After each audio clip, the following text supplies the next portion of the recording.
You know, he won't let me shine. I even heard someone say like, "Yo, why Jay won't let Kanye?" I'm like, let Kanye. Kanye's Kanye. He's gonna do what he does. That's a loser's mentality. You gotta be out. You gotta be able to compete. Still sharpens still. You gotta get out there and you gotta earn your spot. It's not given. It's such a spoiled brat losers mentality it's annoying. Although this particular clip comes from 2013 and therefore doesn't mention some of Kanye's more recent antics, Jay-Z's message on the unfortunate loser mentality of many new rappers extends to this day and gives us a window into the differences between a millionaire and billionaire music artist's thought process. Jay-Z has been at the pinnacle of hip-hop royalty for decades now, and that kind of power and influence doesn't come without a shift of mentality from being a new rapper to a living legend. For new creatives interested in that beginner to billionaire mental level up, let's hear Jay-Z describe step number 1 to a winner's mentality in music motivation. Take responsibility for your development. The goal is not to be successful and famous.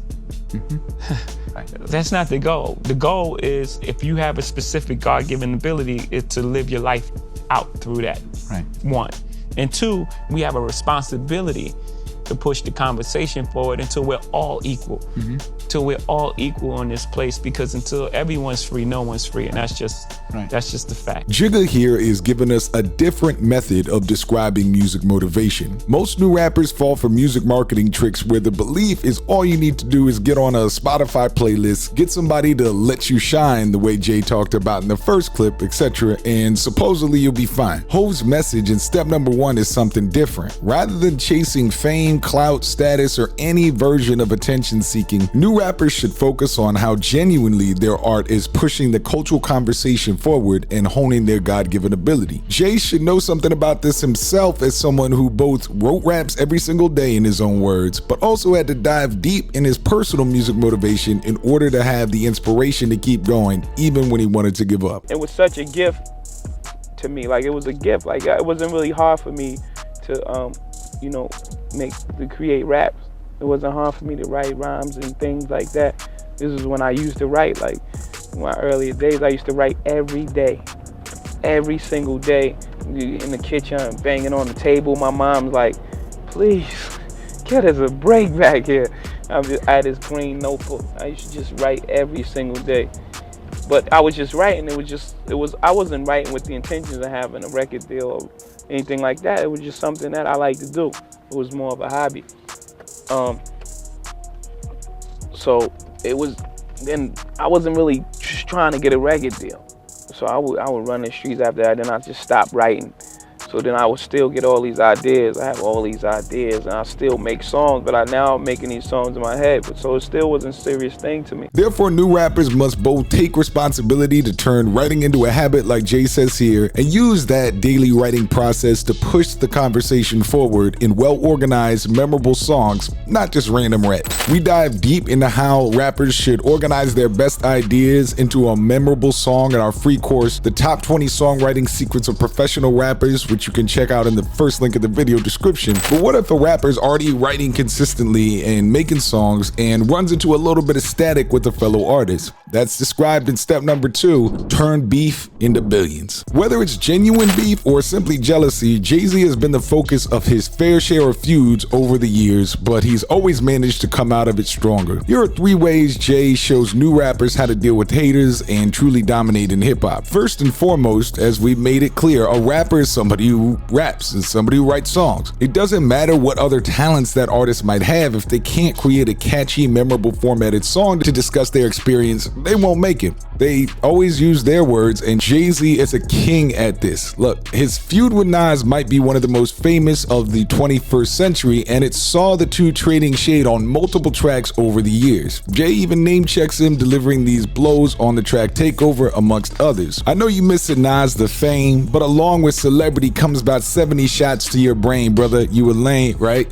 Or went from Nasty Nas to Esco's trash. Had a spark when you started, but now you're just garbage. Went from top 10 to not mention at all, and so on. If an artist can obliterate their enemies with bars, they become untouchable, and Jay's smart takedowns have kept him at the top of the pile for years. They also keep people talking about him, and that's how he stayed on our minds, along with his business acumen. And that's step number 3. Don't just join the business, be the business. Jay didn't have an easy childhood, and he worked his way up from the bottom with hard work and determination. He collaborated before he even had his own single, learning from mentors like Jaz-O and building a strong base with strong foundations. He celebrated the hustle and opened up doors for himself. Once he had made waves in the industry and he was sort of a household name just as a rapper, he didn't just stop there. A lot of rappers are content with record sales and endorsement deals, but Jay wanted more. He didn't just see himself as an artist, he saw himself as a major brand. Y'all remember, I'm not a businessman, I'm a businessman. He went from singles to albums to TV appearances. He became co-owner of the 40/40 Club and co-director of Budweiser Select. He started Roc Nation. He branched it out to Roc Nation Sports. He made a cool $300 million from Ace of Spades, and he can count the Obamas and British royalty amongst friends. I mean, Jay-Z's business aren't just money-making schemes. They're things he feels passionate about on a personal level, and that means he's committed on a deeper plane to success, right? As he says, my brands are an extension of me. They're close to me. They're part of who I am. These days, it doesn't really matter if you like his music or not, really. Literally, no one can deny that Jay is one of the most savvy minds in entertainment, let alone rap or music. He didn't just wait for someone to give him space. He made space, and nobody can take that away from him. Unless you gotta make it a family affair. Jay and Beyonce met in the late 90s, and since then have become one of the most influential couples alive, not just in music, but society as a whole. They've collaborated many times over the years, supporting each other every step of the way, and their 2014 On the Run tour was filmed and even earned them an Emmy nomination. Their daughter Blue Ivy sometimes makes an appearances and has starred in videos, cementing the family as a soon-to-be dynasty. So Jay-Z's life has in many ways become the blueprint for rappers who want to leave a legacy that's more than just music and not having a loser's mentality, but having a winner's mentality to get to those billions. Now, we want to see you in the comments. What do you believe is Jay's most shrewd